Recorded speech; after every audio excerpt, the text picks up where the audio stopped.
para importar o carro que tinha, que era português, que o gajo não estava a acreditar. Falaste. Tive de falar em português com o gajo e mostrar-lhe o cartão de cidadão, com o GNR, com a Guarda Civil. Então moraste onde? Onde é que... Eu morei em vários sítios. Fui para Alicante, depois de Alicante vim para Portugal e eu tive uma oferta de trabalho lá em cima, em Barcelona, e depois estive entre Cáceres e Salamanca, antes de vir para Portugal. Certo, ok. E tiraste lá o curso, pelo que eu percebi, acabaste o curso, acabaste? Foi a última licenciatura, sim. Houve, a gente depois provavelmente ter que falar aí, mas eu entrei ainda numa licenciatura de 5 anos, em Física Aplicada, Randológica. E no meu segundo ano foi quando aconteceu uma coisa fantástica chamada Bolonha. Isso foi muito difícil para muita gente que estava a decorrer o curso, né? Portanto, de repente Sim, a vida mudou, simplificou a perspectiva. Eu, quando olhei para a frente para os colegas que estavam já na fase final, senti que não era assim tão fixe quanto isso.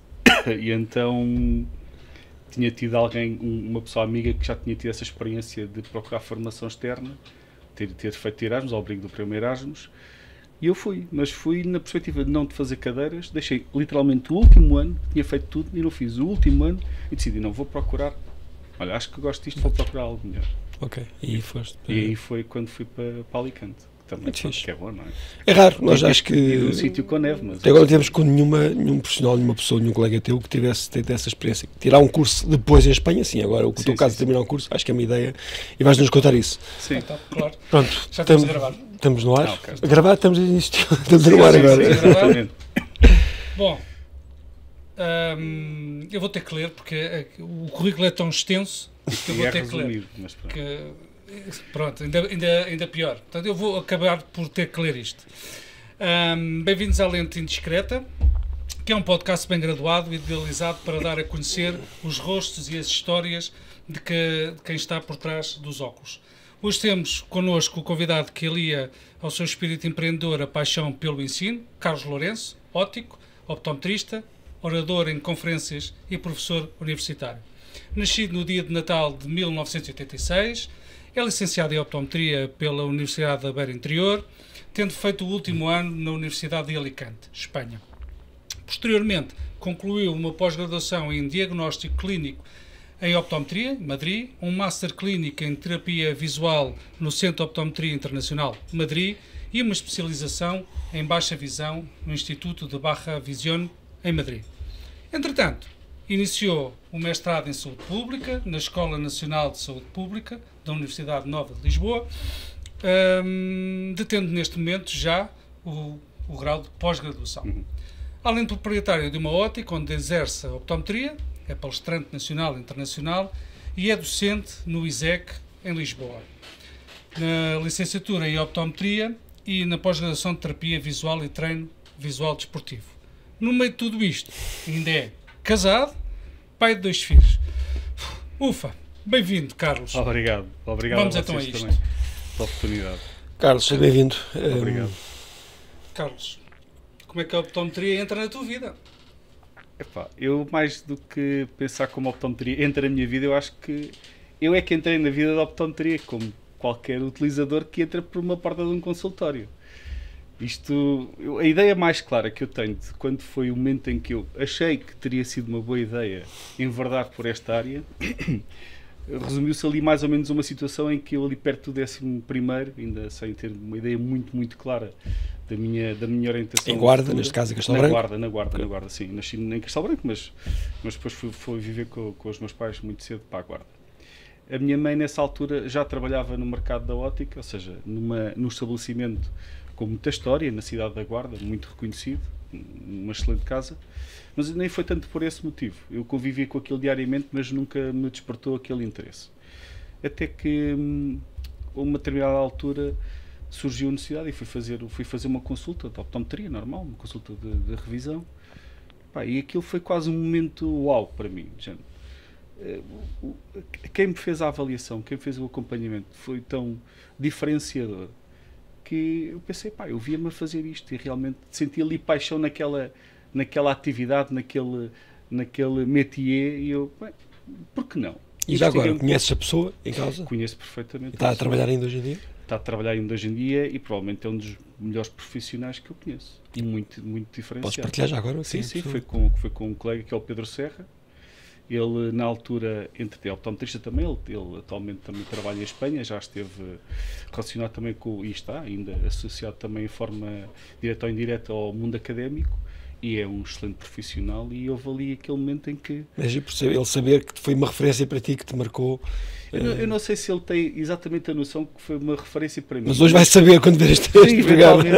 Mas assim como aconteceu certamente com alguém que já passou por uma consulta minha ou por uma conversa e um diálogo e que se calhar pelo entusiasmo e pela vontade de perceber o que aquilo poderia ser, não é? Impactamos. Houve ali aquele momento em que aquilo efetivamente juntou as peças na minha cabeça e digo, olha... Ok, então decidiste aí tirar a optometria porque era... Percebeste que tinhas aí um bichinho que faz sentido, gosto disto. Faz sentido, sim. E vamos embora. Sim. Mas podia ter outra coisa qualquer. Que na listagem do acesso ao ensino superior ia lá a engenharia civil, a topografia, ia lá coisas que eu já nem me lembro o que eram. Mas surgiu e felizmente que surgiu, porque estou muito realizado. Perto de casa, então. Ias e vinhas para casa, dormias em casa. Não, acabei por ficar lá. É que Covilhã tem uma coisa muito boa, tem um espírito académico e uma recepção universitária muito boa. A verdade é essa. Falamos de que ano, mais ou menos, para não ser a tua idade? Falamos de 2004, 2005 ou 2005, 2006, o ano de ingressão, se não me engano agora. Ok, pronto. Então, há pouco contavas aqui em off, nós que, a meio do curso, apareceu Bolonha. Sim, e acabaste com Bolonha já. Sim, eu sou o orgulho da minha mãe. Porque eu entrei para uma licenciatura que era de 5 anos e acabei em 4. Super dotado. Super. Eu consegui ali num tempo de recorde acabar uma coisa que era complexa. Em caso de dúvida eu acabei antes. Não, eu entrei e no segundo ano houve a implementação do processo de Bolonha, então fomos migrados para esta nova estrutura. Eu até à altura, sinceramente, não me considerava, nem demonstrava pelas notas que tinha que tivesse sido... Estava ali com um aluno brilhante, excepcional. O primeiro ano foi assim um bocadinho disperso, e o segundo ano. E como senti, de parte, sobretudo, de quem estava já nos anos finais de conclusão, alguma confusão pela implementação do processo Bolonha, tinha tido também na altura um colega que tinha tido a experiência de estudar fora, ao abrigo do programa Erasmus. E eu pensei, olha, pode ser uma boa ideia para mim. O feedback tinha sido fantástico, eu tive a oportunidade até no ano anterior de o visitar, ou seja, eu fui até, no caso até Alicante, até com ele, vi as instalações, conheci a cidade e aquilo realmente fez muito sentido, pela dimensão, pela proposta de valor que aquela universidade trazia para a licenciatura. Então eu deixei o último ano todo de licenciatura para concluir a Espanha, ou seja, não fui lá fazer 2 ou 3 cadeiras e passar um ano em grande fiesta, foi mesmo com o intuito de desfrutar de uma experiência nova, enriquecedora e complementar o meu currículo profissional. Para isso tem que haver algum convênio entre as universidades? Sim, tem que haver? Eles reconhecerem o curso? Sim. Okay. Para ver até a transferência depois de equivalências e de créditos de unidade formativa entre instituições. Então, tiveste o último ano, também é um caso anormal, de estudar em Espanha, acabaste o curso em Espanha e regressaste à UBI, e o teu diploma diz UBI. O diploma diz UBI, claro que sim. Não... Eu tenho no processo, tenho lá a referência ao programa Erasmus. Aliás, eu acabei com mais créditos do que aqueles que eram necessários, porque eu acabei por depois ter a disponibilidade, porque a Universidade propunha-nos, dava-nos essa disponibilidade de nos inscrevermos até em unidades curriculares extra. Eu ainda fiz mais 2 unidades curriculares extra daquelas que eram necessárias para acabar a licenciatura, por uma questão de gosto. Fiz pediátrica e fiz baixa visão e geriátrica lá. Muito bem. Essa tua experiência internacional, o que é que te acrescentou isto? Considerando que fazes em 2 países diferentes, com formas de ensino diferentes, já lá vamos ao estado da formação, à tua opinião sobre o estado da formação da optometria aqui em Portugal. Quais são as principais diferenças e os principais pontos em comum? Olha, ao início, eu lembro que a primeira aula que assisti foi um bocado de choque, porque senti no momento zero uma desconstrução de hierarquização que havia e na relação que havia entre o docente e alunos. Havia um conceito de proximidade ao qual eu não estava habituado. O facto de se tratarem por tu, claro que havia situações em que podia até não ser adequado, no meu ponto de vista, porque vinha de uma estrutura e de um método muito clássico, né? Muito régio, e ali sentíamos que havia outra disponibilidade que quebrava barreiras até na forma como nós apresentávamos as nossas questões. Ou seja, não havia a sensação de nos sentirmos inferiores por não conhecer a unidade matemática ou por termos dúvidas. Havia claramente um à vontade para podermos aproximar-nos de quem nos estava a transmitir informação e conhecimento e nos deixar à vontade com essas questões que nós tínhamos. Deixa-me perguntar, e tu, como és professor, e vamos já falar disso mais à frente, tu aplica, hoje em dia, tentas usar isso no teu dia-a-dia? Sim, completamente. Essa prática tentas replicá-la? Sim, sem sombra de dúvida. Torna tudo muito mais fácil. Não digo tratar por tu, mas digo que a informalidade, a relação com o aluno e ele chegar a ti com... É muito mais simples. E conseguimos identificar as necessidades efetivas do aluno naquele momento, a dificuldade de compreensão que existe numa determinada temática e a forma como... Vamos falar disso mais à frente, mas, sobretudo, o não ministrar, mas capacitar. Eu acho que é o ponto diferenciador e era um pouco isso que eu senti em Espanha. Eu não me apresentava uma sala de aulas e alguém despejava a matéria de forma rápida e violenta porque havia um programa curricular para cumprir. Sentia muita proximidade e uma vontade genuína de querer transmitir conhecimento e de transformar esta experiência formativa em algo que pudesse ser mais simples para o aluno, enquanto alguém que está a adquirir um conhecimento pela primeira vez de algo que é novo, não é? Não havia uma experiência prévia sobre aquela temática. E a forma isso ajudou bastante. A forma como estás a dizer essas palavras, como escolheste o verbo, capacitar e não ministrar, isso é uma ideia base do ISEC ou és tu que funcionas assim? Isto é, os seus colegas que estão no ISEC pensam da mesma forma? O ISEC está muito focado nisso? Sim, está essencialmente muito focado nisso. Eu, quando vejo, sobretudo, os meus colegas dentro da área técnica diferenciada da optometria, o Henrique Nascimento, a Ana Roca, a Clara, claramente que temos uma predisponibilidade para fazer este esforço por capacitar os alunos, ou seja, por garantir que a informação chega, que a informação é devida, é adequada e queremos genuinamente, no final, conseguir que aquele indivíduo ou aquela pessoa que entrou naquela esfera próxima nossa saia com uma riqueza de conhecimento diferente daquela com que entrou. Okay? E proposta e capacitada para conseguir exercer a sua atividade no futuro. Mas não seja o ISEC, é o último curso com o programa mais atualizado de todos. Tendo em conta que a UEM e o UBI são cursos mais antigos, é a UEM, não é? Depois foi o UBI, salvo não, primeiro foi o UBI, depois exatamente. Sim, a UEM e o vosso curso tem que 4 anos? 5? Não, tem 10 anos, 11 anos, se não me engano já. Mas com licenciatura? Sim. No ISEC, eu já dou aulas lá há 10 anos e tinha 2 anos, se não me engano, antes de eu ter chegado lá. A questão é que não se trata da antiguidade da instituição. A oferta formativa tem que ser atualizada e é revista. E isto também é algo que é diferente daquilo que muitas vezes acontecia há décadas para cá, em que a estrutura curricular de uma ação formativa era mais ou menos estanque e estável durante muito tempo. Hoje em dia, até por uma necessidade de atualização e de certificação do próprio agente regulador, que é a A3Es, surgem sempre propostas de melhoria. Claro. Okay? Essas propostas de melhoria podem ser, entre outras, a reestruturação ou reconfiguração das unidades temáticas e de uma abordagem mais direcionada para a necessidade real do mercado de trabalho e para a necessidade real daquilo que é o profissional daquela área nos dias de hoje do que era há uns anos atrás. Ou seja, é mais plástica e é mais adaptável à necessidade do contexto de trabalho. Queres dizer então que o ISEC procura, independentemente se a A3Es o possa vir a exigir, o ISEC adapta-se frequentemente às necessidades do seu consumidor, dos seus alunos? Claro que sim. Não só o ISEC, ou seja, eu acho que isto, a dia de hoje, é um panorama transversal a todas as instituições de ensino. Há essa necessidade. Há mais instituições de ensino que ministram as mesmas ofertas formativas, têm que ser concorrenciais entre elas, porque também isto permite nivelar por cima a oferta formativa, como em tudo, não é? E nesta perspectiva, as universidades e os politécnicos e instituições privadas têm que ter esta capacidade de se reorganizarem, propondo sempre uma proposta de valor acrescido daqui para a frente. Ou seja, pensando sempre no futuro, como podemos melhorar. Não é algo que seja estanque. O ISEC, claro que o tenta fazer, obviamente. Até porque a A3E faz regularmente...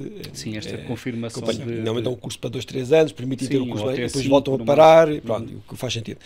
Nós damos aqui um pulo, como percebeste, para a área do ISEC, para a tua área como docente, mas só queria acabar aqui, fechar o ciclo do teu percurso. Acabaste o curso, trabalhaste em óticas, só fazemos aqui uma trabalhei em óticas, fiz alguns estágios em instituições oftalmológicas. Muito bem, clínicas e sim. mais. E depois foste começar a dar aulas, já há 10 anos atrás. Sim. Entretanto, tens também uma ótica tua. Entretanto, uma coisa já mais recente, acabei por... também surgiu na perspectiva que eu já trabalhava, já exercia a minha atividade naquele estabelecimento. E em determinado momento surgiu, acho que se reuniram as condições e fazia sentido dar continuidade ou inovar um pouco mais à continuidade, alavancar aquela atividade de negócio. Foi quando então houve uma proposta para que isso pudesse acontecer. Isto há 4 anos. Eu acho que empreendedor é o tipo que decide montar um ginásio no meio do deserto. Isso é uma coisa inovadora e diferente. Não, eu concordo a dizer. Eu repliquei um pouco aquilo que percebia que fazia sentido. Sim, e acho que dei um pequeno passo mais. Investiste dinheiro pessoal, capitais próprios e recursos. Só nunca te esqueças é que a palavra empreendedor acaba com dor, não é por acaso. Não, isso eu reconheço claramente essas verdades caras. Já sabes porquê, não sabes? Muito bem, então és um docente, sobretudo por sentes como professor, mais do que tudo, pelo que eu percebo, e ao mesmo tempo tens o teu projeto de ótica e pronto, e acabas por pagar ordenados, pagar vencimento, portanto também tens noção e estás ligado ao mundo real da ótica, o que concretamente, deve-te ajudar com certeza. Porque... Ajuda, sem sombra de dúvida, mesmo enquanto não proprietário, digamos assim, mas como sempre exerci diariamente a minha prática clínica, consigo transpor essa realidade para aquilo que é a realidade dos meus alunos, ou seja, eu consigo entender as suas necessidades reais no dia de hoje, naquilo que foi há 20 anos, e tentar fazer uma divisão de qual é que possa ser o futuro da atividade profissional em termos de necessidades formativas dos alunos, e recolher a parte dessa experiência pessoal e aplicá-la diretamente Tu fazes perfeito, ensino, é um modelo perfeito. Que é o que faz sentido. Eu costumo dizer que todos os políticos que estão na Assembleia da República deviam ter uma empresa, deviam pagar ordenados para saber muitas vezes as pessoas que tomam o impacto que têm. E às vezes muitos deles nem uma bicicleta venderam. Aquela bicicleta que consumimos tem lá na garagem ainda. Portanto, estão tão desvinculados da realidade. Claro. Se perguntares quanto é que é a TSU hoje em dia a um deputado, quanto é que é a TSU? Não sabem quanto é que é a TSU. Muitas das vezes nem o ordenado mínimo sabe, e já aconteceu, e que está registado, como é que perguntar... É difícil teres noção. Não tens que saber tudo, é verdade, mas tens que saber o impacto que tu crias numa má decisão, uma boa decisão. E eu acho que é por aí. O facto, o teu exemplo é um bom exemplo, que nós até podemos aqui ter em termos penso eu, em termos de boa prática, tu estás ligado a um negócio, por sua vez, como tu disseste bem, os teus alunos tens noção mais do que eles vão ter que estar preparados. Claro que sim. E o que é uma realidade hoje em dia de uma ótica. Sim. Pensa-se hoje em dia que a ótica, de maneira e às vezes quando sai um terreno é outra. Muito bem.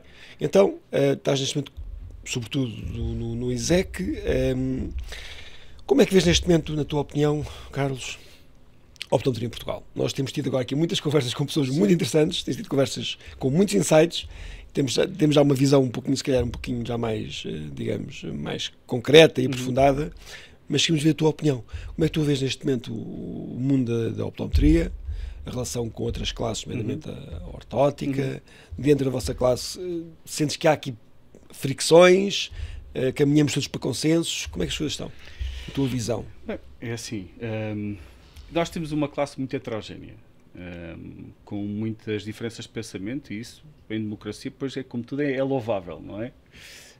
Ganha a maioria. Na maioria. Agora, a nossa atividade carece de um ponto fundamental e que vai surgir necessariamente com o tempo, que é a famosa regulamentação, e que não digo que já tivesse ter acontecido, porque se existem duas associações com o tempo suficiente a trabalharem continuamente, creio que as duas com a mesma vontade de alcançarem este objetivo comum da regulamentação, não será porque é fácil que não tenha acontecido, não é? Acredito na boa vontade e no interesse genuíno das pessoas que são eleitas para os diferentes órgãos das associações de conseguirem chegar a um entendimento com quem regula, legisla as atividades de saúde em Portugal e conseguir uma regulamentação da classe. Isso é um ponto muito importante até para clarificar qual é que é a nossa postura e o enquadramento legal, mais do que académico, porque se existem 3 instituições de ensino superior que estão capacitadas, estão organizadas para formar profissionais nesta área, pois há um reconhecimento académico da sua necessidade e do seu enquadramento. Mas tem que existir também, além disso, pois, a questão da regulamentação e um enquadramento, ou mais do que um enquadramento, também uma defesa do espaço próprio de cada atividade. Eu não sinto que exista, ou seja, da minha perspectiva, eu não faço nem advogo uma fricção entre classes.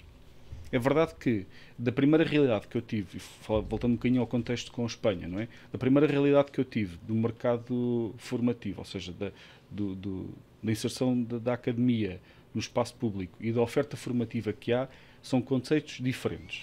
Existe uma classe profissional que por acaso se chama optometria, ok, em Espanha, e essa classe profissional tem competências e estratégias ou tem pontos de atuação que são contíguos ao que nós temos cá hoje em dia com duas classes diferenciadas. Ou seja, digamos que poderíamos ter ali um resumo, uma agregação de condições. Então, o CNOO, o Colégio Nacional de Ópticos e Optometristas, é no fundo mais ou menos isso, são as duas associações juntas.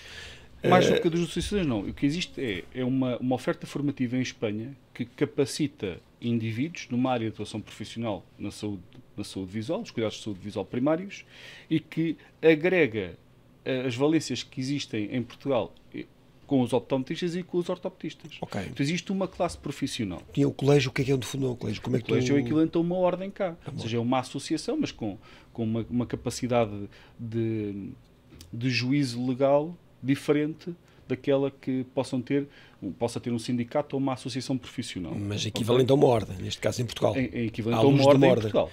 Tu tens para exercer, tens de estar inscrito no colégio. Sim, sem sombra de dúvida. Se não tiveres, não podes trabalhar. Eu exerci a minha atividade profissional em Espanha e, além de ter concluído o último ano, ter feito o último ano de licenciatura lá, a minha formação o meu título foi atribuído pela Universidade da Beira Interior. Eu tive que passar por um processo de equivalências ao Ministério da Educação Espanhol.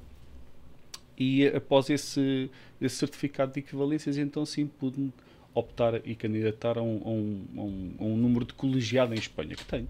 Ok. Ou pronto, tinha na altura. Agora já não exerço em Espanha há muitos anos, mas sim tenho esse processo. E o que é que eles faziam regularmente no colégio? Minava instruções internas, procedimentos? Sim, claro que sim. Havia lobby com o governo? Sim, há uma grande força do colégio em Espanha de conseguir a inovação e a implementação de melhores práticas dentro da própria classe, mas também o reconhecimento dessa excelência de práticas e a incorporação ou inserção destes profissionais no que é a estrutura e o sistema de saúde em Espanha.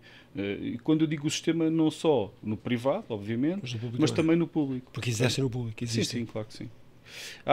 Houve alguns projetos muito curiosos. No último local onde estive, em Salamanca, houve um projeto de colaboração entre aquilo que era a região de Castilha e León com o colégio da zona de Castilha e León, da denominação de Castilha e León, em que entre 2010 e 2016 havia um protocolo de referenciação por parte dos médicos de ação primária, chamados os médicos de família, não é? Eles chamavam-lhes os médicos de ação primária dos centros de saúde, que reencaminhavam para óticas, onde tinham os profissionais devidamente acreditados, que tinham feito um programa de formação específico para preencher aquele formulário e aquele acompanhamento, e onde se derivava ou não aquele utente com queixas visuais, como sendo um utente que necessitava de uma atenção oftalmológica diferenciada urgente. Okay? E diferenciavam-se também aqueles que apenas tinham, por exemplo, uma incorreção na sua prescrição refrativa. Okay? Esse protocolo depois, esse fecheiro, regressava outra vez ao médico de assistência primária, ao médico de família, e dava seguimento então a esse paciente, perfeito, caso fosse necessário. Então, perfeito, isto permitia fazer uma triagem à partida, devidamente certificada essa triagem, muito mais rápida que aqueles que eram casos urgentes e não urgentes, e que melhorava obviamente as listas de espera. Claro, falando já numa perspectiva de que formas imaginativas é que podemos ter uma colaboração entre o privado e o público e a integração destes profissionais, por exemplo, num Serviço Nacional de Saúde, ou uma colaboração, okay? Que eu não vejo como sendo extremamente necessário a integração no momento dos optometristas no Serviço Nacional de Saúde. Eu acho que existem estratégias que podem melhorar o sistema no seu conjunto. Okay? Até porque aí existem os colegas de ortótica, que têm uma formação altamente diferenciada, muito competente, muito profissionalizada, derivada efetivamente para essa área de atuação, que me parece de louvar. Mas olha que eles próprios esteve aqui há dias connosco o presidente da Associação dos Ortoptistas, o Diogo, e ele próprio, eles concordam que o optometrista tem espaço e lugar no sistema de saúde. Ele próprio deu aqui bons exemplos, o episódio é agora em breve, em que ele claramente diz que era uma forma de reduzir as listas de espera, porque ele diz que quase cerca de um terço das pessoas que por vezes vão à espera não sei quanto tempo é para prescrição, é para problemas refrativos. Exemplo, optometria, percebes? Agora, é preciso entender se Isso, no meu ponto de vista, só poderia acontecer quando existisse um enquadramento legal e uma regulamentação devida da atuação do profissional de optometria. Ok? Claro. E esta parte, depois, se quiserem, podem cortar. Mas é a minha opinião pessoal. Eu, como assisti a uma realidade substancialmente diferente e muito, do meu ponto de vista, mais avançada, como era o caso de Espanha, porque é que temos 3 instituições a formar optometristas em Portugal, 2 instituições a formar ortopedistas em Portugal, como tínhamos de ter 5 instituições a formarem profissionais de atenção primária em cuidados de saúde visuais? Não faz sentido. Ou seja, o caminho necessariamente teria que passar por aí, com a manutenção da independência e da atuação, que poderia ser uma combinação da oferta formativa e da estrutura regulamentar das duas. Mas eu acho que está certo o caminho é que tem sido feito, como dizíamos ontem numa frase. Há coisas que são feitas, as coisas certas são feitas da maneira certa. E eu acho que o que está a acontecer é, o que estás a dizer é certo, as coisas são certas, mas tem sido feito da maneira errada. Porque até então, e vou dar um exemplo muito prático, o próprio exemplo, eu falei também contra ninguém concreto, mas tenho notado, por exemplo, tem sido pedido audiências na Assembleia da República, nas comissões que estão ligadas à área da saúde, de forma distinta pelas entidades que falaste agora. Ou seja, só aí demonstra que estamos a fazer tudo errado. Em vez de recuar, e aquilo que assistimos agora no mês passado no Porto, em que tivemos numa mesa redonda, em que tivemos presentes eu e Miguel, e que teve as associações representadas a falar a uma voz, e que nós soubemos depois que todos eles reuniram antes para ter aqui uma voz de consenso, até para passar para a opinião pública uma imagem de união, que é o que se pretende, foi das coisas mais bonitas que se fez nos últimos tempos. Por isso é que eu digo que aquilo que estás a dizer é certo, mas tem sido feito da maneira errada. Pronto. Só para fechar aqui a parte do colégio espanhol, em Espanha. Então a ideia de ter óticos, optometristas em todas as óticas, em funcionamento, isso faz sentido. É que para mim é uma coisa tão radical. Faz sentido. Eu acho que vamos pensar de outra forma. Tens noção da lei. Tens noção. És uma ótica espanhol, tens de ter um optometrista. Okay. Sempre. Tem que ter em permanência. Vamos extrapolar isto para outras áreas do mercado. Vamos pensar, por exemplo, na atuação no mercado da farmácia. Okay? Não tens necessariamente que ter o proprietário não tem que ser, ou seja, um farmacêutico pode ser proprietário e pode ter a direção técnica de diferentes estabelecimentos.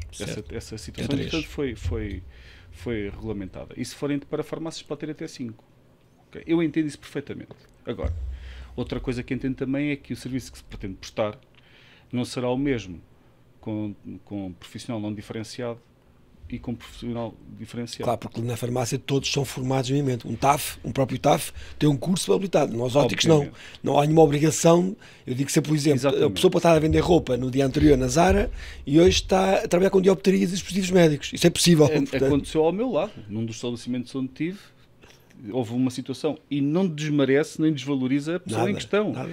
Mas efetivamente foi uma pessoa do retalho de roupa para a atividade da ótica. A culpa não é dela. E está tudo bem. Desde que se possa como os imigrantes que andam aqui na rua, os infelizes imigrantes, coitados, que andam aqui com vidas que a gente sabe Deus, não são culpados de nada. Claro. A culpa é do governo e da lei. Portanto, se a lei permite que qualquer imigrante venha, estamos agora a culpar pessoas, pobres diabos, que estão a fazer pela vida. Portanto, concordo contigo. A culpa não é da pessoa. A culpa exatamente, tem que haver do uma contexto. Regulamentação para capacitar, e voltamos outra vez à questão da capacitação, de que as pessoas saibam o que é que estão a fazer e qual é o impacto das coisas boas e das coisas menos boas que possam fazer na pessoa, porque estamos a falar, como o Marco dizia, dispositivos médicos, e estamos a falar da saúde. Então a Espanha, para proteger essa situação, obrigam a ter então um profissional. Ok, para proteger isso, porque também tem uma realidade. Sim, faz-me sentido que seja.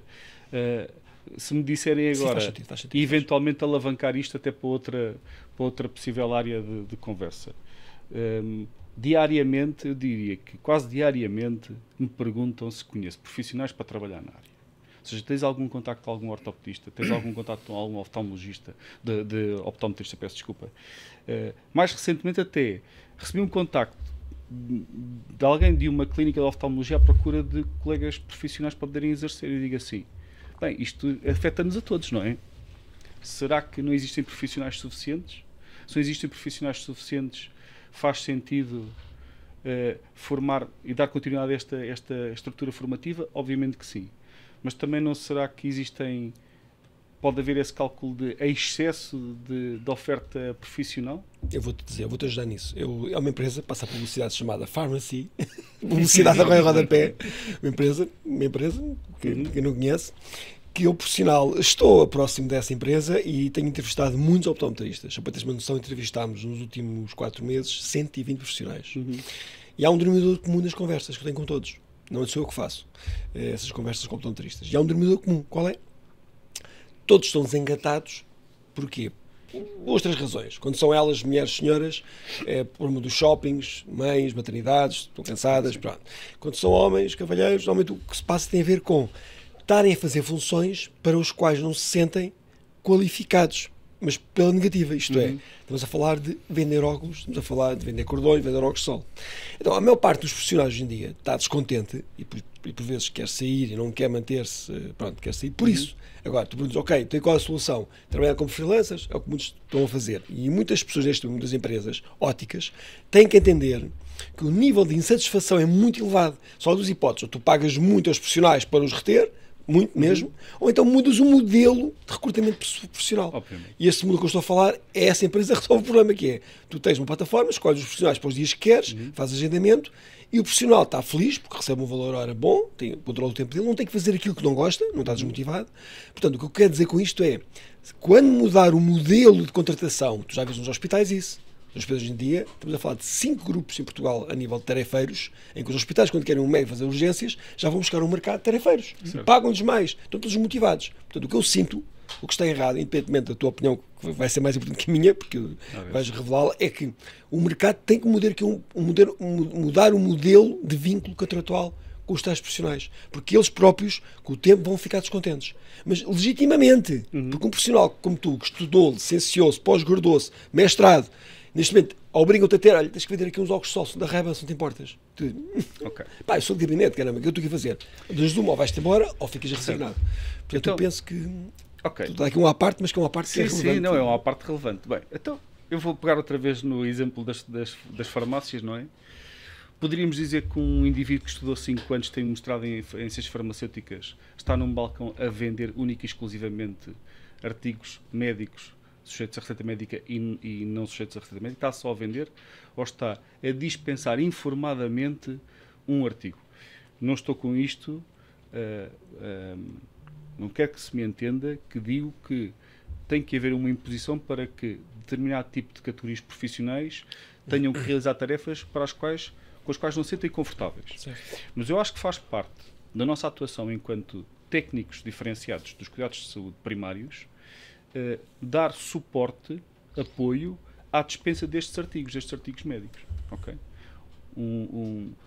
Inclusive, vamos pensar, por exemplo, no caso de uma prescrição elevada. É verdade que existem, então, os técnicos de óptica e pessoas formadas, essencialmente, para poder olhar para uma receita e saber dispensar devidamente a melhor armação e as melhores lentes para aquele indivíduo.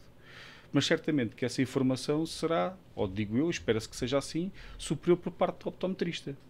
A dispensa dos artigos ópticos ou dos sistemas de compensação é tão importante como o trabalho que é executado dentro do consultório. O trabalho que é executado previamente dentro do consultório e pós-consultório. Este apoio à dispensa desse artigo. Okay? Que se quer encarar isto como sendo uma venda, eu não digo que tenham que ser estratégias comerciais e alavancar comercialmente uma ótica. Não é isso que eu estou a dizer. O que estou a dizer é que tem que existir, por parte do profissional diferenciado, assim como se alguém que acude a uma farmácia ou que acude a um outro estabelecimento que preste serviços dentro da área da saúde, deve existir por parte desse profissional, mais uma vez, um conhecimento da realidade da oferta formativa e adequar a disponibilidade de artigos comerciais que por acaso são dispositivos médicos à necessidade daquele indivíduo. Okay?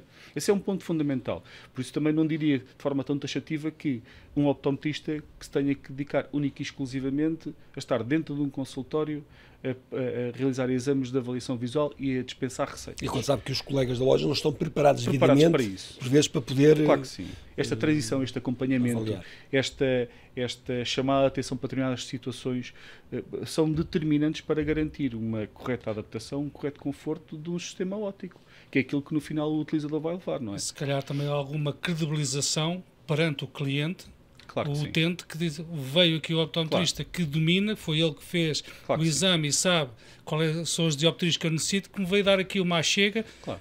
acerca do dispositivo médico, e que agora falando das lentes, que são as melhores para si, porque isto, e não Claro que sim. retira também a autoridade ao comercial. Obviamente até reforça. Certo. Não estou a dizer que depois tenha que entrar na componente de valor comercial, mas sim que deve haver um acompanhamento, e acho que até faz parte de uma boa prática, propor a melhor alternativa ou as melhores soluções para aquele caso. E relativamente também à questão da contratualização destes profissionais com as entidades. Podemos ver isto de duas formas. Se existe tanto essa procura e se existe essa migração destes profissionais, que já houve em tempos e nunca deixou de existir, a questão dos freelancers, não é? E que é de louvar, que as pessoas possam dedicar-se a exercer, essencialmente até aquilo para o qual dedicaram tanto tempo e tanto estudo e tanto esforço. Este conceito de outsourcing também funciona e existe, porque, mais uma vez, pode haver um número elevado de espaços e atividades comerciais que necessitam deste suporte de um técnico diferenciado, mas não há técnicos diferenciados em número suficiente para ter um alocado a cada estabelecimento. Okay? Isto... Não é há casos em que eu conheço casos em que chegam a ter 3 no estabelecimento. Sim, porque se justificará porque essa entidade turnos, ou esse estabelecimento foi competente o suficiente, claro que sim. E eventualmente também conseguem ser apelativos o suficiente face ao... Não, porque às vezes depois fazem as contas erradas, porque no fundo, eu não sei quantos processos é que há do ISEC licenciados, mas fala-se em optometristas 1500 e por parte do ISEC, não digo, mas da UPOP terão uns 1000 associados, portanto 1000, 1500, 2500. Se em Portugal existem mais ou menos 2500 óticas, e se algumas têm 2, 3 profissionais, é fácil. Haverá outras que não têm. É fácil, o rácio vai dar as que têm sofrem de algumas dores que outros não sofrem, não é? As dores de crescimento e as dores de expansão da atividade. Então sentes que na prática, eu só posso concluir bem, tu sentes que é importante, independentemente, não é desprimor nenhum um profissional de ontem trabalhar numa ótica, mesmo a apoiar vendas, não é um desprimor, estás a ter um paralelo com a farmácia, em que eles também têm que fazer ter um protocolo, entregar o produto e fazer mesmo a posologia, como é que se toma, tudo isso. É um farmacêutico que faz isso e tem que estar perto. E, portanto, vês com bons olhos que isso aconteça, mas que até que ser melhor remunerados, com certeza. Sim. Pode haver aí qualquer coisa que falta fazer para os motivar. A remuneração não é o ponto mais importante, ou seja, é um ponto muito importante, é verdade, sobretudo face ao nível e ao custo de vida nos dias de hoje. Basta só ver a questão da habitação nas grandes zonas metropolitanas, e não só, mas sobretudo nas grandes zonas metropolitanas. Que devia ser um bocadinho melhor a remuneração. Obviamente. Eu só queria levar, estou a inquinar, não sei se percebeste que eu vou chegar à conclusão. Então os exames gratuitos, se calhar não está a ajudar nada. Como é que tu podes ganhar mais dinheiro se estás a oferecer exames, uma promoção como uma espécie de um splash na montra, oferta, não paga exames? Esse é um Como é que se pode pagar mais? Não se pode, esse é o principal problema. E isto vai em relação àquilo que também vamos falar em relação à questão da remuneração dos profissionais. Um estabelecimento que tenha um serviço, um consultório ou vários de optometria, que tenha uma panóplia de serviços que seja diferenciada, necessariamente também terá que ter um profissional diferenciado, ou altamente diferenciado, ou mais do que um profissional diferenciado, que acompanhe de um equipamento técnico, diagnóstico e terapêutica também diferenciado. E eu digo que isto é uma brincadeira cara, porque a maior parte dos instrumentos diferenciados, vamos falar de um bom topógrafo, de um sistema de captura de imagem de superfície interior, um retinógrafo devido, um tonómetro com paquímetro, de não contacto, ou seja, todos estes equipamentos que existem, já podem falar dos OCTs, não é? Mas todos estes equipamentos que existem têm um custo muito elevado. Ora, se quem tem uma atividade de negócio olha para aquele equipamento como sendo algo necessário para a sua função diária, e reconhece que o investimento devido num equipamento que é muito valioso pode trazer mais benefícios em termos de crescimento dessa atividade, tem que entender, ou deverá entender também, que uma das formas de recuperar ou retornar investimento terá que ser diretamente pela utilização desse equipamento. E que é feito pelas mãos no caso vou falar dos optometristas, que é a minha classe, dos optometristas. Então o porquê não dessa atividade e desse retorno de investimento do tempo daquele profissional, daquele custo daquele ordenado e daquele equipamento não vir necessariamente do exame de consulta de optometria, ou de contactologia, ou de baixa visão, ou de lentes de contacto especiais. Sem dúvida. Faz todo o sentido. Não entendo como é possível nos dias de hoje, em que a maior parte dos principais responsáveis e colegas que têm a atividade focam tanto e entendem como sendo altamente relevante a prestação e a diferenciação por um serviço, começarem precisamente não são os decisores, eles não são os decisores, não são os que decidem. Mas são influenciadores dessa decisão. Eu vou-te explicar, tens razão, mas na minha percepção eu acho que acham que há uma corroboração, isto é, uma correlação, há uma correlação entre acham que mais gratuitos exames for, mais tráfego tem na loja. Certo. Mas isso já foi assim porque agora já é banal. Isto é um ponto que a banalidade faz com que já não aconteça isso. É como aquela velha história, nós sabíamos, não é? Que achámos que o valor do óculos baixava, que havia um aumento de tráfego. E depois foi-se testando que não. Porquê? Porque há o descrédito, há o momento que o cliente diz isto não faz sentido, se é de borla não é bom. Claro. E ao mesmo tempo, o que eu acho é que ninguém mudou o comportamento. Porquê? Porque há pouco tempo a PLO mandou um comunicado, há pouco tempo, salvo seja, há mais de um ano, em que disse claramente que se a consulta é gratuita, pegando na lei do RGPD, se estamos a ter dados pessoais, dados do cliente, ou para ser como queres chamar, e se ele te pedir a prescrição, tu não podes pedir dinheiro por isso, porque sabes que é gratuito, então tens que lhe dar. Exatamente. Portanto, qualquer pessoa que entre numa ótica e diga, faça-me um exame, é gratuito sim senhora, senta-se na cadeira, fazes o exame todo, prescreves, subjetivo, objetivo, fazes tudo completo, meia hora de exame, ou dê-me a prescrição, por favor. Tu és obrigado a dar a prescrição. E ele pega nela, muito obrigado, agora vou fazer um shopping around, vou andar a ver preços e depois o preço vem cá. Isso é possível por lei. Tu não podes pedir dinheiro a seguir. É possível e acontece. Os dados de saúde são dados sensíveis. Tem uma categorização diferente daquilo que até é um dado privado. Se o cliente souber isso, a malta está feita. Agora vai saber. Agora vai saber quando isto sair. Mas regressando àquilo que dizíamos, acho que deve haver uma maior valorização do profissional. Claro. Essa valorização não necessariamente tem que ser só pelo reforço económico, obviamente, mas se puder ganhar mais dinheiro, claro que sim. Ser feliz, dedicar-se e motivar-se para a sua atividade profissional e que esta seja complementada por maior capacitação do consultório com equipamentos diferenciados e ter um retorno direto que ajude a diluir o investimento destes equipamentos e do tempo e do investimento que se gasta com estes profissionais, depois no final temos uma equação que é simples, não é? Há um retorno direto e há satisfação para o paciente e para o profissional. Muito bem, gostei muito do que disseste, olha. Fico muito contente por isso, porque de facto concordo com o teu ponto de vista, concordamos, não é? Porque achamos claramente isso, que o profissional pode ganhar mais dinheiro e é uma questão só do decisor mudar a decisão e passar, como tu dizes bem, a valorizar os equipamentos, o investimento brutal que fez, que a maior parte das vezes não é valorizado. Muito bem, andamos a um tópico, o tempo está a correr e o Carlos é um homem que é agradável de se conversar. E aprofunda os temas e como aprofundas... Não, se fôssemos seguir aqui as perguntas todas, te garanto que não saias daqui tão cedo. Já falamos da argumentação, já falamos aqui da questão do Colégio Espanhol e o paralelo com Portugal, que eu acho que é importante. Talvez eu gostava por falar um bocadinho do ISEC, eu tenho muita curiosidade. Vamos falar. Eu gostava de saber como é que o ISEC funciona. Eu não sei, o ISEC fica onde? O edifício? Já o ISEC, aquilo era um antigo quartel militar do Lumiar, ou seja, as instalações naquele polo, são naqueles polos. Existe também, dentro dessa área conjunta, uma escola profissional, a Escola Profissional Gustavo Eiffel, e existe também outra instituição de ensino superior, Politécnica. Então, o ISEC existe aí há 30 e muitos anos e a licenciatura, se não me engano, há uns 11, 12. Eu entrei no ano 2014, 2015. Já apanhei a última fornada, digamos assim, o último ano da primeira fornada de alunos. Apanhei-os já na fase final da sua licenciatura, por isso já há 2 anos que existia a licenciatura. Há muitos professores doutorados, há muitos professores mestrados. A questão é, nós felizmente em Portugal temos e fora do país, temos uma oferta formativa diferenciada, ou seja, em Portugal existe a titulação de mestrado, licenciatura em optometria, o mestrado na área das ciências visuais e optometria e também o doutoramento. E estas titulações também podem ser adquiridas fora do país e temos muitos colegas que fizeram esse percurso precisamente, não é?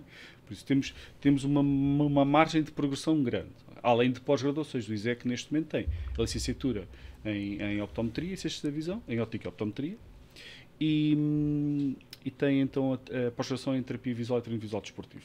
Okay? Esta são a oferta formativa no momento que o ISEC Lisboa consegue proporcionar aos seus alunos. Outras instituições têm outros graus académicos. Bem, e, eventualmente, o objetivo poderá ser dar continuidade e dar crescimento, se houver um crescimento sustentável, também da atividade e do número de alunos que ter um consigamos mestrado receber. e desses, ou ter um Eventualmente, quem sabe. claro que sim. Mas a pergunta era se há, no corpo académico, neste momento, há várias pessoas Sim, com sim, doutoramento, sim, várias sim, pessoas. sim, claro que sim. Portanto, é uma escola que está ao nível de uma escola como a Universidade da Beira Interior ou a Universidade do Minho. Então, porque é que há uns tempos atrás, diz-me, explica-nos, não é que tinhas que explicar, mas a tua opinião, porque é que a própria APLO não aceitava alunos do ISEC? Isso é uma questão que terá que ser respondida pelos responsáveis dessa associação. Entendi, mas tecnicamente não há Certo. nada que tu vejas contra. Nada. Zero. Ok. Não é só uma opinião, como cada um tem a sua, pois a opinião daquele de quem geria ou quem gera a associação era a não inclusão destes profissionais.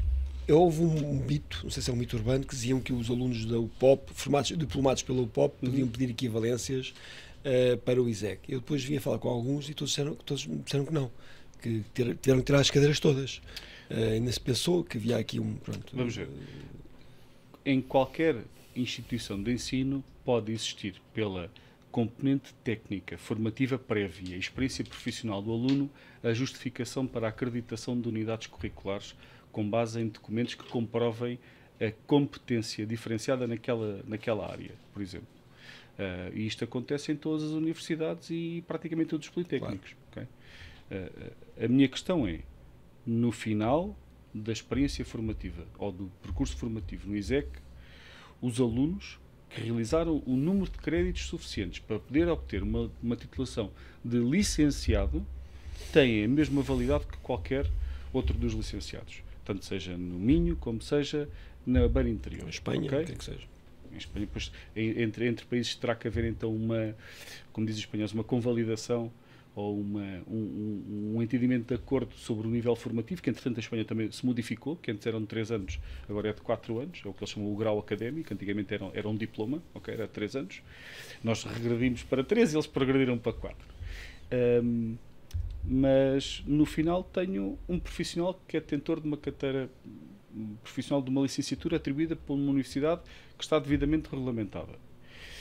Que existe sectarismo por parte de alguma das associações, pois isso terá que ser respondido por esses... Não, mas por esses está agora, não tenho, ou seja,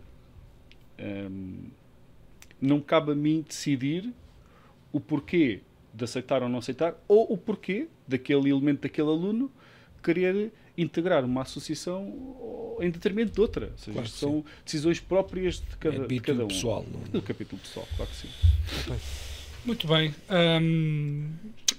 Tenho aqui uma questão, não sei se era estratégico da tua parte, vamos agora mudar aqui um bocadinho a questão, até porque o tempo está a correr e daqui a bocado vamos às maldades. Portanto, só aqui uma questão. O que é que te levou a especializar-te em terapia visual e baixa visão? Era uma estratégia já de... É por aqui que eu vou fazer o meu caminho no meu espaço clínico? Inicialmente até surgiu precisamente pelas unidades curriculares que eu fiz extra, como tinha muito tempo para me coçar. Exato. Já é para fazer? Já para fazer, olha, ainda há aqui 3 horas livres no dia, onde é que eu vou meter aqui estas 3 horas livres? Não é? E começou precisamente na Universidade de Alicante, com a inscrição nestas 2 unidades curriculares, que foram unidades curriculares às quais eu me propus como aluno, mas das quais não necessitava necessariamente daquela unidade de créditos para completar a licenciatura, e que me deram ali uma nova perspectiva que sentia que também era uma lacuna da formação base.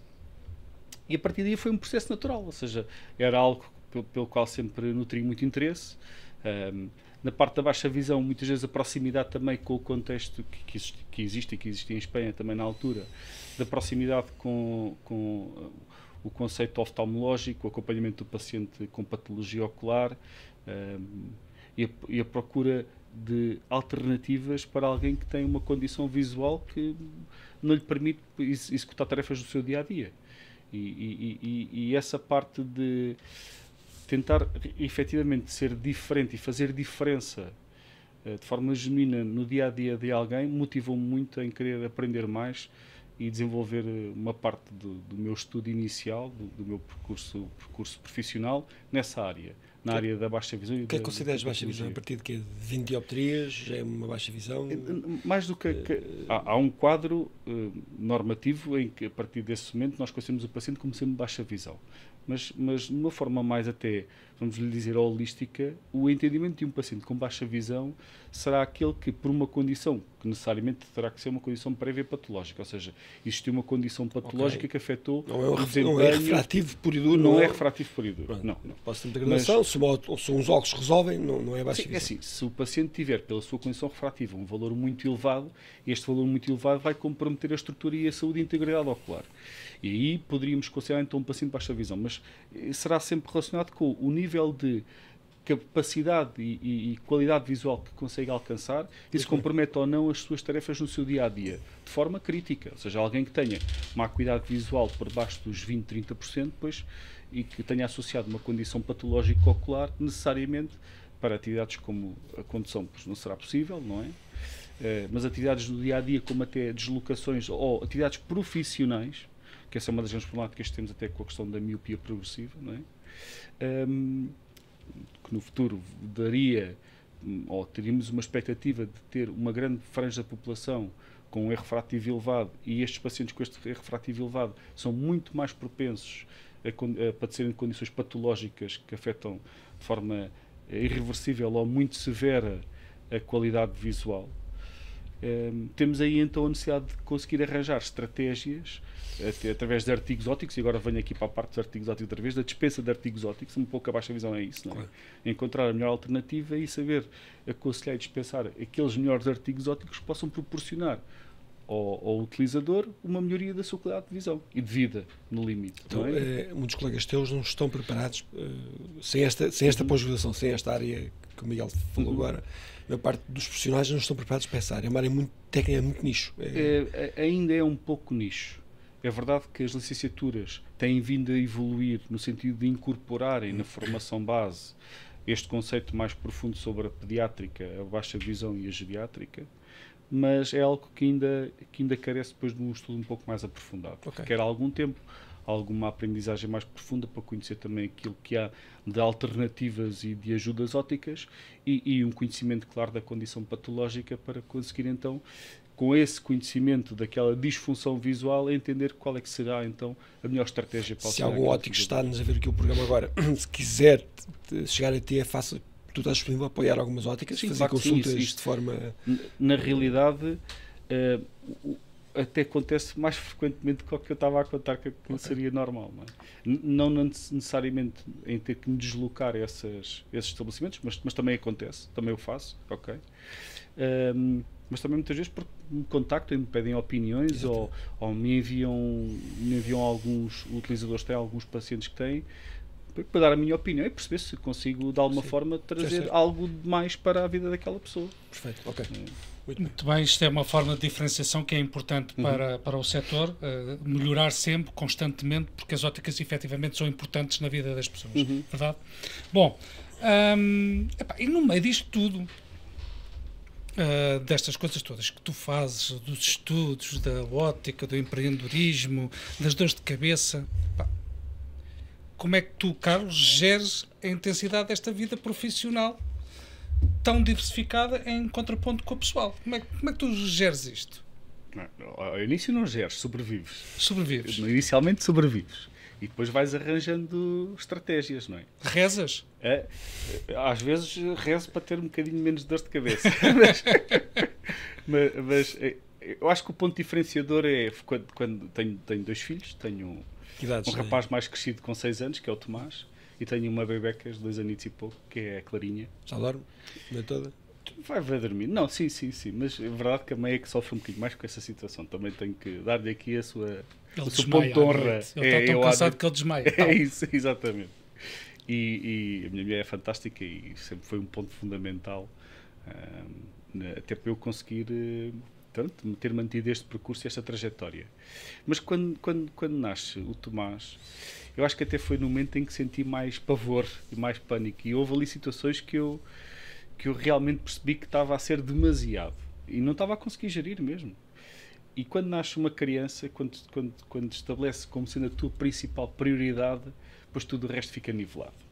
o resto da vida passa a ter uma outra ordem. Demora um bocadinho essa mudança desse paradigma do sou só eu, estou a fazer por mim, pelo meu objetivo pessoal, profissional, e de repente vem uma criança e claro que tens a mesma ambição, queres construir algo mais, mas queres construir algo mais com uma perspectiva do futuro, de deixar um legado e que amanhã olhem para ti com uma sensação de orgulho diferente, não é?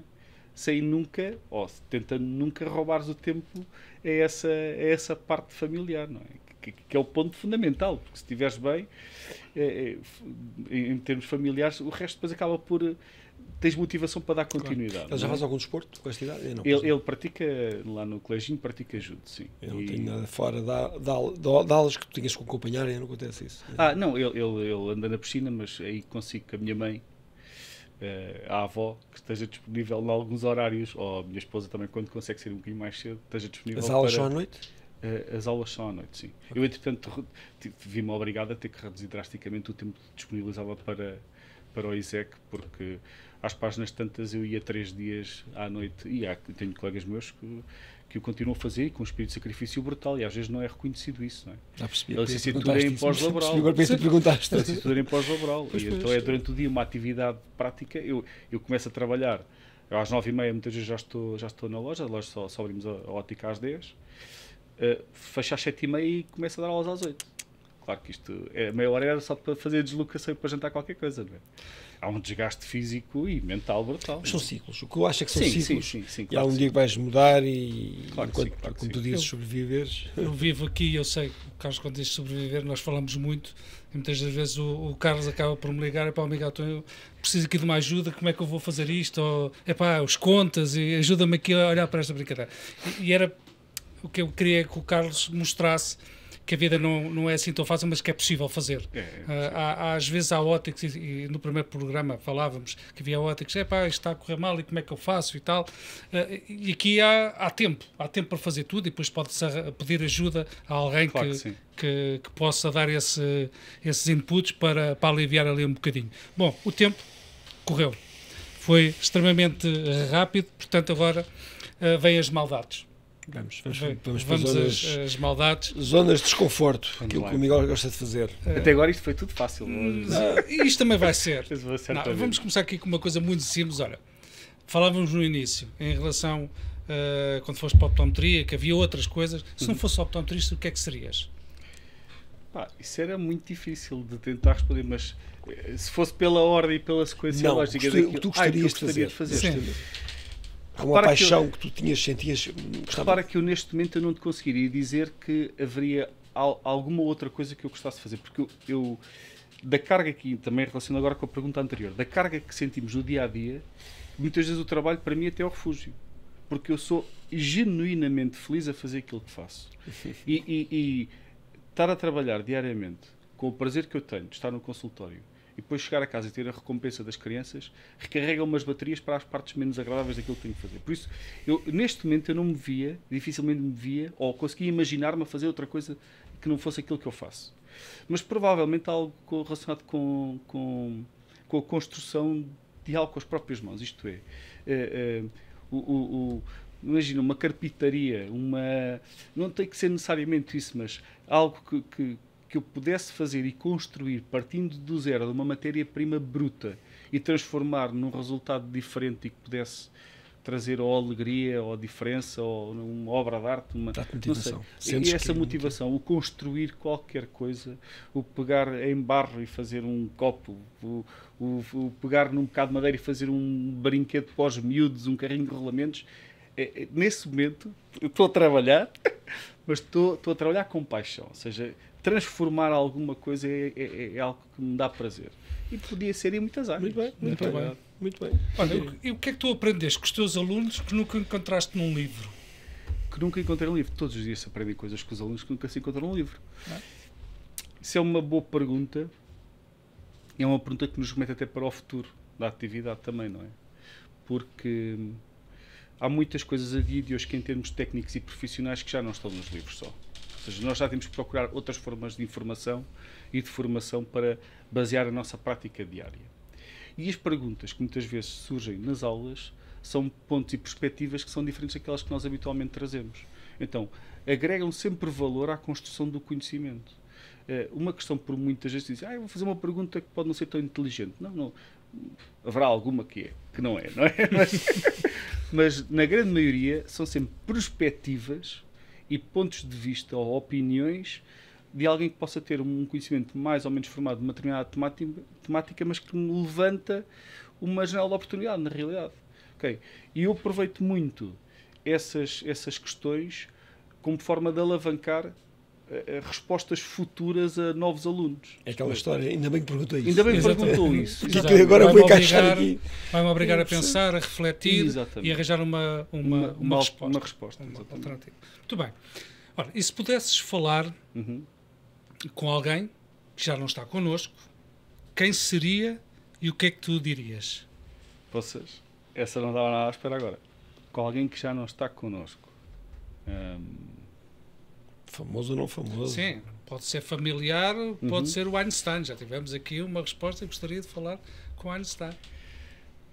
Eu se calhar perguntava ao Neil Armstrong quem é que tinha posto a máquina fotográfica lá para gravar o primeiro salto. E como é que a bandeira estava em pé, não é? Sem vento. Isto é uma justificação. Não seria essa a pergunta que eu faria, mas era bem feito. Era bem feito.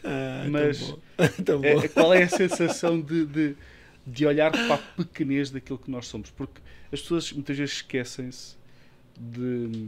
Nós podemos tentar ser grandes e querer fazer a diferença, mas não deixamos de ser pó cósmico, não é? Quer dizer, na infinidade do cosmos tem aqui uma abordagem mais espiritual quase, mas nós deixamos de não ser pouquinha coisa na imensidão do universo, não é? E já houve alguns indivíduos que tiveram essa possibilidade de ter estado num ponto em que puderam ter esta contemplação da nossa realidade, do nosso planeta, esta perspectiva, e estar mais próximo de tentar fazer uma reflexão baseada numa experiência própria. Eu acho que seria mais isso que perguntaria. Como é que alguém olha para o planeta Terra, não para este espaço físico que nós estamos, que pode ser grande ou pequeno, mas com o distanciamento de milhares de quilómetros, 399 mil quilómetros daqui à Lua, e interpreta a nossa condição humana. Não é? Como é que nós nos conseguiríamos ver de uma perspectiva espacial tão longínqua? Muito bem. Por fim, qual é que é a tua música da vida? Minha música da vida? Sim. Ou qual é que é a música da tua vida? Neste momento, olha a bola, Manel. Essa é a música da tua vida diária. É a música que podia de manhã à noite... Toque. Podia ser, mas sim, aquilo vai surgindo, mas a minha Clara faz questão de me lembrar várias vezes da música do Olha a Bola, Manel. Depois vai inovando, porque vai trocando os nomes. Pode ser Olha a Bola Dudu, que é um coleguinha lá do berçário, Olha a Bola Mamã, Olha o carro não sei quem. Como pais que somos, ou podemos aconselhar e dizer, se estão pais um pouquinho mais velhos, a minha então é que isso passa muito rápido, aproveita. É mesmo. Porque as minhas fizeram 18 anos a semana passada e chegou um ponto que eu olhei para trás e de uma vez, isto foi tão rápido. Aproveita, não tenhas medo de passarmos muitas vezes. Sim, não. Com ela. Bom, e olha o tempo, Carlos, olha o tempo, Marco, já foi. Carlos, muito obrigado. Foi um gosto estar contigo esta conversinha de uma horinha. Foi uma horinha que era a nossa meta, conseguimos. Disseste coisas muito importantes, acho que houve aqui temas que ninguém falou até hoje e acho que quem ver este episódio vai dar por bem emprego o tempo e pronto, e foi um privilégio estar contigo. Muito obrigado. Foi um gosto. Obrigado. Carlos, até à próxima.